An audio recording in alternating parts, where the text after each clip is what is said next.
Naam, mtazamaji wa Sanga Media Tanzania, tumefika maeneo ya kwa Mustafa, lakini pembeni yangu nipo na mwenyekiti wa serikali ya mtaa, anakwenda kwa jina la Fikri Rajab. Huyu ni ndugu yetu, ni kaka yetu, rafiki yetu, lakini pia leo hii tupo katika masjidi ambayo ipo karibu katika mtaa wake mwenyewe. Nataka pia nimpe fursa aweze kutuambia labda ni tukio gani ambalo linafanyika katika eneo hili, lakini pia je, linalenga kitu gani hasa hakika kwenda kukomboa sasa vizazi vya vijana wetu ambao wanapatikana katika maeneo haya ya kwa Mustafa. Asalamu alaykum shehe. Waalaikum salaam warahmatullahi wabarakatuh. Sasa pia nataka uweze kuniambia nimeona hapa tumekusanyika, kuna baadhi ya viongozi mbalimbali katika ngazi zetu za Kiislamu, lakini pia nataka uweze kuniambia labda tukio hili huwa linalenga kitu gani katika jamii husika? Kwanza tupo kwenye kituo cha Masjid Salman Najib, msikiti uliopo mtaa Mustafa chini ya taasisi ya Nurain Islamic Foundation, lakini mimi ndio katibu wa kituo hiki, maana ndio mtendaji mkuu wa kituo hiki.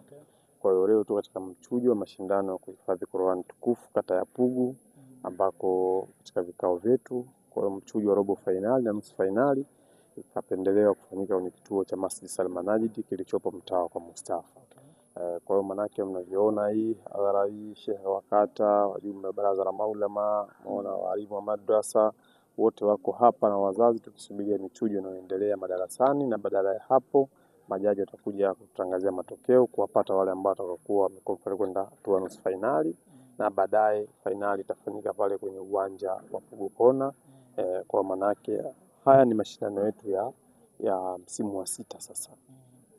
Misimu mitano ilifanyika, misimu mitatu ilifanyika pale Kinyamwezi, Nyamate Hotel ilifanyika mara 2, lakini kwenye uwanja wa Majority ulifanyika mara 1, na kiwanja cha Kigogo sokoni pale ulifanyika mara 2, na awamu hii yanaenda kufanyika kwenye mtaa wa Pugu Bombani, maeneo ya katika uwanja wa Pugu Kona.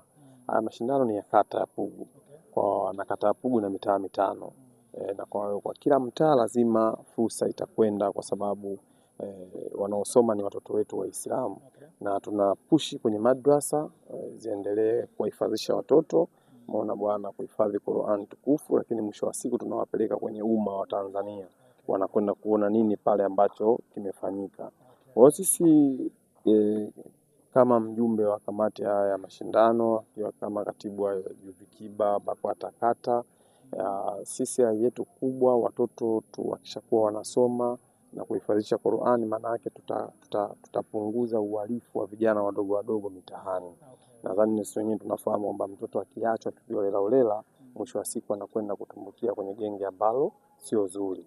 Kwa utakuta kwa kipindi hiki tuna kila mwaka tunafanya hilo jambo, na tunakuwa tunatoa zawadi ambazo zinakwenda kukosti milioni 7, 8 mpaka 10. Kwa maana yake utaona sasa hivi tumeanzia juzuu namba 1 mpaka juzuu namba 10, na kila mwaka huwa juzuu zinapanda.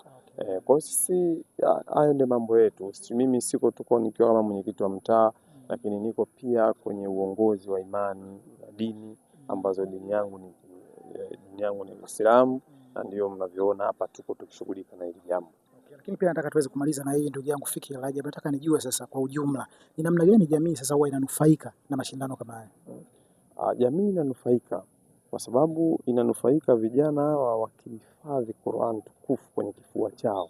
Leo hata mimi nikiwa nimetangulia mbele ya haki, kesho mtoto wangu atakapozuru kaburi la baba yake atapiga goti na kuniombea dua. Kwa hiyo ni moja ambayo pia vile wazazi wananufaika na hiyo jambo. Lakini pia vile jamii inanufaika. Kwa nini? Jamii inanufaika kwa sababu inaona pale kile kinachofanyika hadharani. Mtaona michujo tumekuja kujificha kwenye madarasa, ni mchujo. Majaji watatoa waliokompali kwenda hatua ya finali. Finali inakwenda kusomwa hadharani. Kwa hiyo madrasa pale ni nyingi, madrasa 21 kwenye kata ya Pugu zinazoshindania, na utaona kunufaika kwa jamii. Manake sisi Waislamu na viongozi wa dini wanapoweka watoto kwenye malezi bora, tunapunguza mianya ya uhalifu kwenye jamii iliyotuzunguka. Lakini nafahamu kwamba shekhe wa kata hii, kata ya Pugu, Sheikh Hamdan Ramadhani Jabwa, amekuwa na desturi hiyo ya miaka kwa miaka, lakini amekuwa na desturi ya watoto mayatima wavesha mavazi ya shule manini, amekuwa na desturi. Kwa hiyo sisi tunasema kwamba jamii inanufaika kuwepo kwa kiongozi wa karne hiyo, lakini pia jamii inanufaika na kuwa tunawaandaa watoto kwenye misingi mizuri. Okay. Umeona, la otherwise washindwe wao wazazi kuwapeleka watoto madrasa. Okay.